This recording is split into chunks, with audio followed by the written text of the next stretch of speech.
महाभारत युद्ध के दौरान कर्ण की मृत्यु हो जाने के बाद जब कर्ण की आत्मा स्वर्ग में पहुंची तो उसे खाने के लिए बहुत सारा सोना और गहने दिए गए। कर्ण की आत्मा को कुछ समझ नहीं आया। तब उसने देवताओं के राजा इंद्र से पूछा कि उसे भोजन की जगह सोना क्यों दिया गया। तब देवराज इंद्र ने कर्ण को बताया कि तुमने अपने जीवित रहते हुए पूरा जीवन सोना ही दान किया, कभी अपने पूर्वजों को भोजन दान नहीं किया।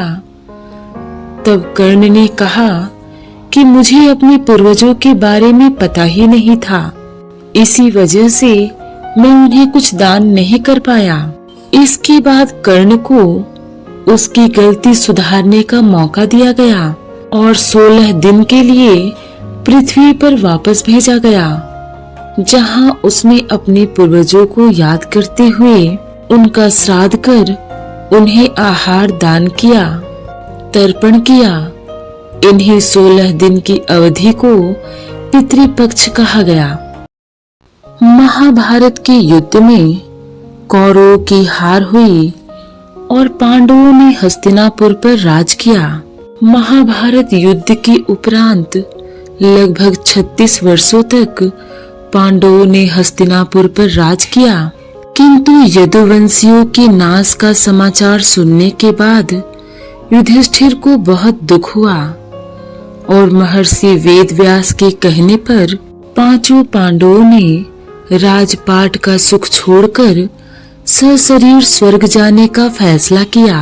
युधिष्ठिर ने जाने से पहले धृतराष्ट्र के पुत्र और दुर्योधन के भाई युयुत्सु का राज्याभिषेक किया और उसे हस्तिनापुर का राजा बनाया। फिर वे अपने चारों भाइयों को साथ लेकर हिमालय की ओर चल पड़े। सबसे पहले द्रौपदी ने बद्रीनाथ से आगे हिमालय की बर्फ में प्राण त्याग दिए।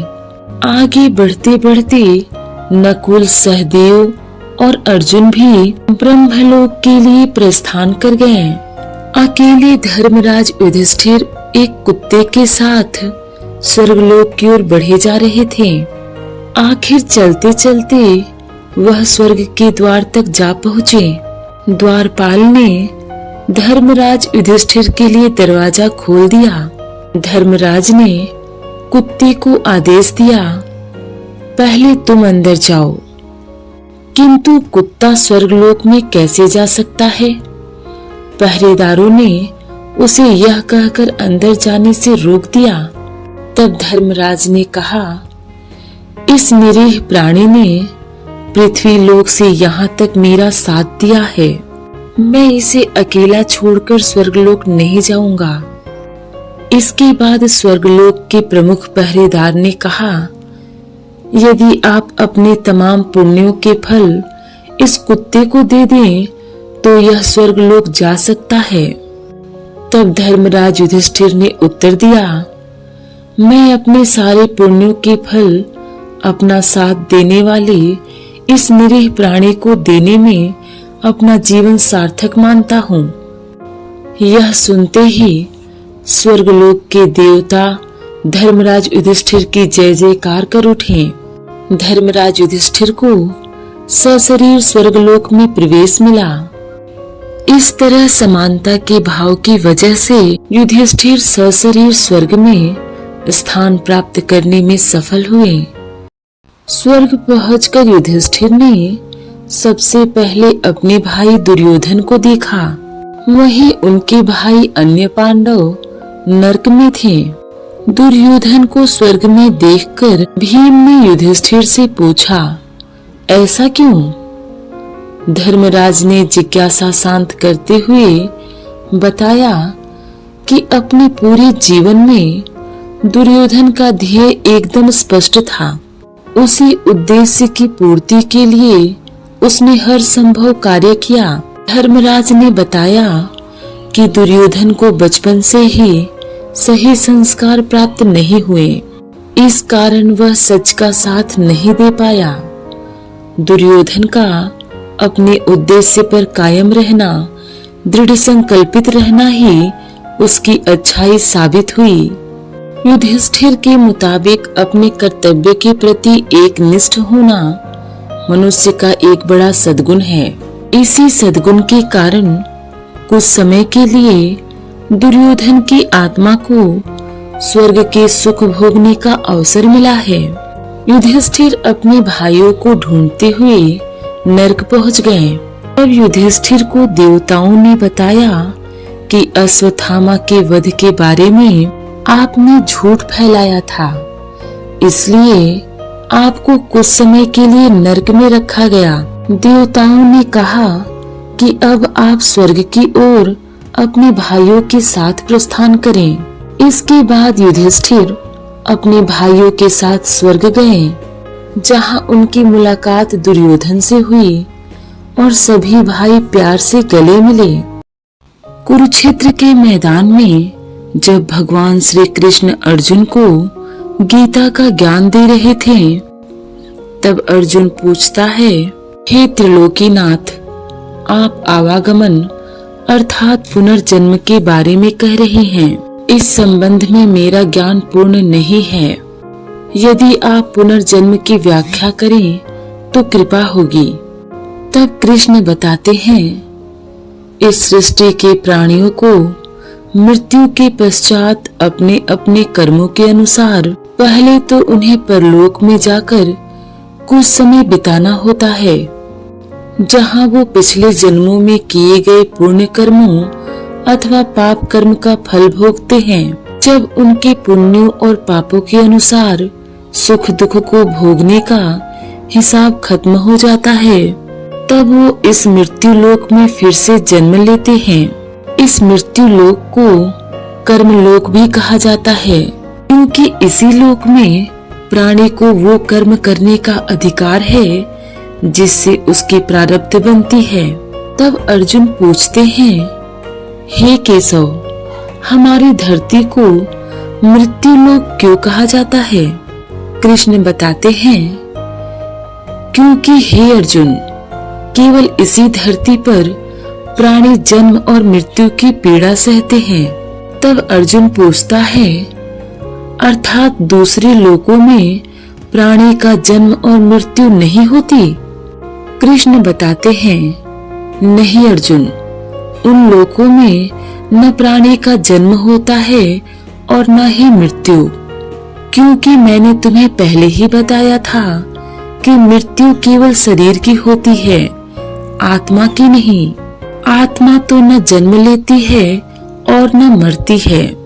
अर्जुन फिर पूछते हैं, आपने तो ये भी कहा था कि आत्मा को सुख दुख भी नहीं होते, किंतु आप अब यह कह रहे हैं कि मृत्यु के पश्चात आत्मा को सुख भोगने के लिए स्वर्ग आदि में अथवा दुख भोगने के लिए नरक आदि में जाना पड़ता है। आपका मतलब यह है कि आत्मा को केवल पृथ्वी पर ही सुख दुख नहीं होते, स्वर्ग अथवा नरक में आत्मा को सुख या दुख भोगने पड़ते हैं। तब कृष्ण बताते हैं, नहीं अर्जुन, आत्मा को कहीं किसी भी स्थान पर या किसी काल में भी सुख दुख छू नहीं सकते, क्योंकि आत्मा तो मुझ अविनाशी परमेश्वर का ही प्रकाश रूप है। हे अर्जुन, मैं माया के अधीन नहीं, बल्कि माया मेरे अधीन है, और सुख दुख तो माया की रचना है। इसलिए जब माया मुझे अपने घेरे में नहीं ले सकती, तो माया के रचे हुए सुख और दुख मुझे कैसे छू सकते हैं? सुख दुख तो केवल शरीर के भोग हैं, आत्मा के नहीं। तब अर्जुन कहता है, हे केशव, लगता है कि आप मुझे शब्दों के माया जाल में भरमा रहे हो। मान लिया कि सुख दुख केवल शरीर के भोग हैं, आत्मा इसमें लिप्त नहीं है। जो शरीर उसको भोगता है उसकी तो मृत्यु हो जाती है, वो शरीर तो आगे नहीं जाता, फिर स्वर्ग अथवा नरक में सुख दुख को भोगता कौन है? तब श्री कृष्ण अर्जुन को समझाते हैं कि स्वर्ग अथवा नरक में सुख दुख को भोगने के लिए जीवात्मा जाती है। अर्जुन पूछता है, जीवात्मा, ये जीवात्मा क्या है केशव? कृष्ण कहते हैं, जब किसी की मृत्यु होती है तो असल में ये जो बाहर का स्थूल शरीर है केवल यही मरता है। इस स्थूल शरीर के अंदर जो सूक्ष्म शरीर है वो कभी नहीं मरता। वो सूक्ष्म शरीर आत्मा के प्रकाश को अपने साथ लिए मृत्यु लोक से निकलकर दूसरे लोक को चला जाता है। उसी सूक्ष्म शरीर को जीवात्मा कहते हैं। तब अर्जुन पूछता है, इसका अर्थ है जब आत्मा एक शरीर को छोड़कर जाती है तो साथ में जीवात्मा को भी ले जाती है? कृष्ण कहते हैं, नहीं अर्जुन, ये व्याख्या इतनी सरल नहीं है। देखो, जैसे समुद्र के अंदर जल की एक बूंद समुद्र से अलग नहीं है, उसी महासागर का एक हिस्सा है, वो बूंद अपने आप सागर से बाहर नहीं जाती।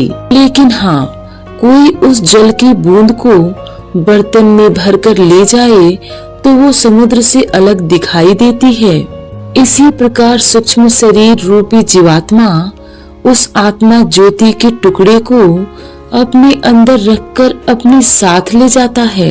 यही जीवात्मा की यात्रा है, जो एक शरीर से दूसरे शरीर में, एक योनि से दूसरी योनि में विचरती रहती है।